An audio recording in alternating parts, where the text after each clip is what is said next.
San o san juin kalo tile 19 o kɛrɛnkɛrɛnyalen don kolocibagatɔw olu tɔgɔ ladon na. O hukumu kɔnɔna la an gɛrɛla denmansa dɔ la, ale den garisigɛlen don koloci bana la.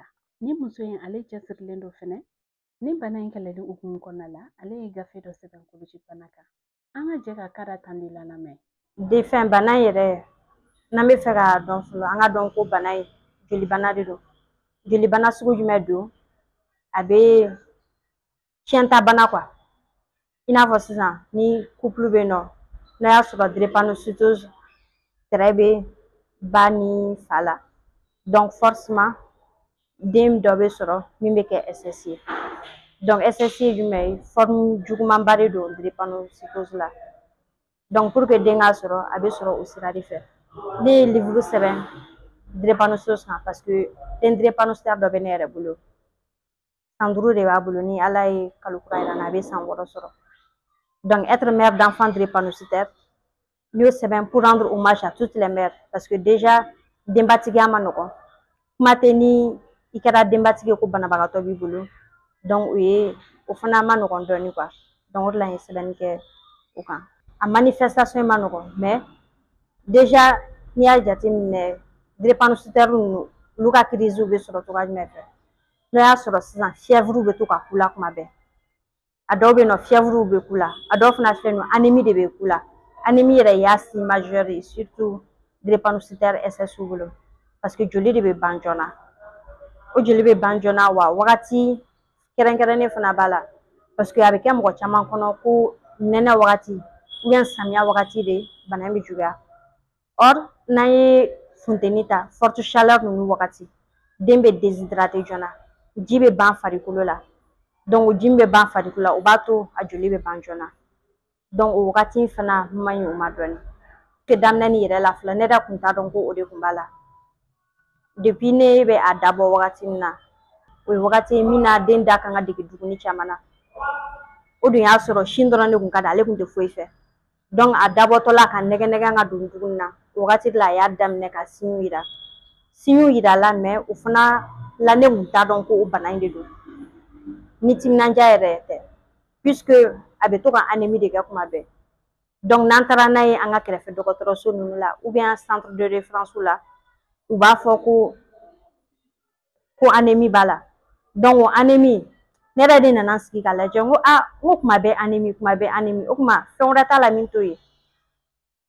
U nana a signe tɔ ninnu lajɛ parce que fièvre bɛ k'a la en même temps fana tɛgɛw bɛ to ka funu, senw fana bɛ funu.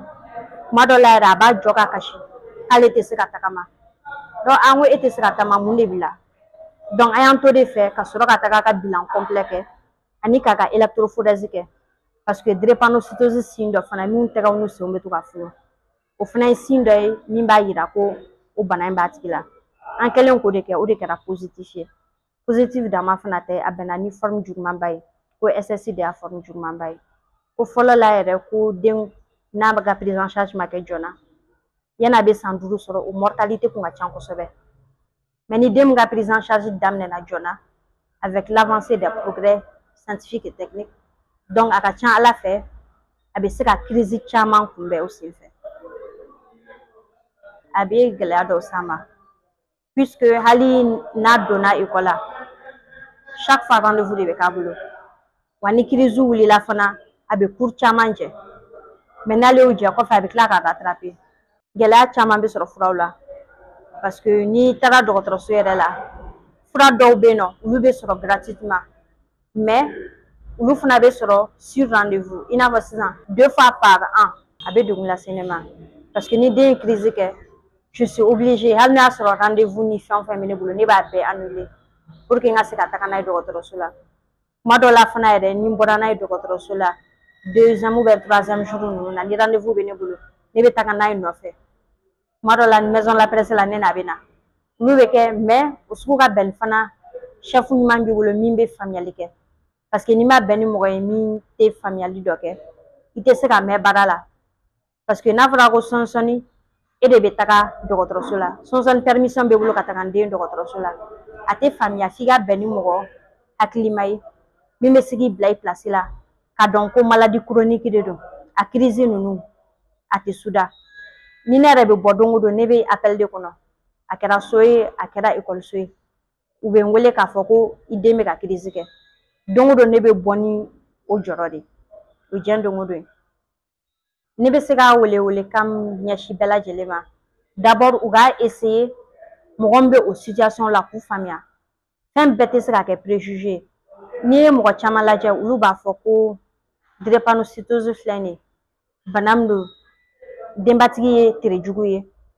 denbatigi gasigɛ de man ɲi yɛrɛ dɔw bɛ subaga galon bɛɛ ta ka da tigi la mɔgɔ dɔw fana bɛ tila k'a fɔ tuguni ko a bɛ arnaque de kɛ i n'a fɔ kuma bɛɛ ka to ka inventer ko den man kɛnɛ pour que ka se ka wari bɔ cɛlakaw kun o fana ye mɔgɔ caman ka faamuyali cogoya ye donc déjà ni population sera k'a faamuya ko bana in ye tiɲɛ de bana in tɛ nkalon ye en même temps k'a fɔ autorité ye n'o y'a sɔrɔ u bɛ se ka mɔgɔw dɛmɛ pour que drépanocytose kalan ka se ka kɛ ekɔliso yɛrɛ la mɔgɔw ka se ka dɔn test prénuptiaux ninnu olu ka se ka lafaamuya mɔgɔw ye ka ɲɛ test kɛli o kɔrɔ tɛ ko an bɛ siga ɲɔgɔn na o kɔrɔ tɛ ko bana infection bɛ cɛ la a bɛ muso la o kɔrɔ ye dɔrɔn ka taga dɔn est ce que ni ne ni nin tigi furu la an bɛna den banabagatɔ sɔrɔ o sugu la décision bɛ aw ka sira de fɛ n'aw bɛna furu aw bɛ den banabagatɔw sɔrɔ a b'aw ka précaution ta o ka contraire fana n'aw bɛ se ka jɛ ɲɔgɔn kɔ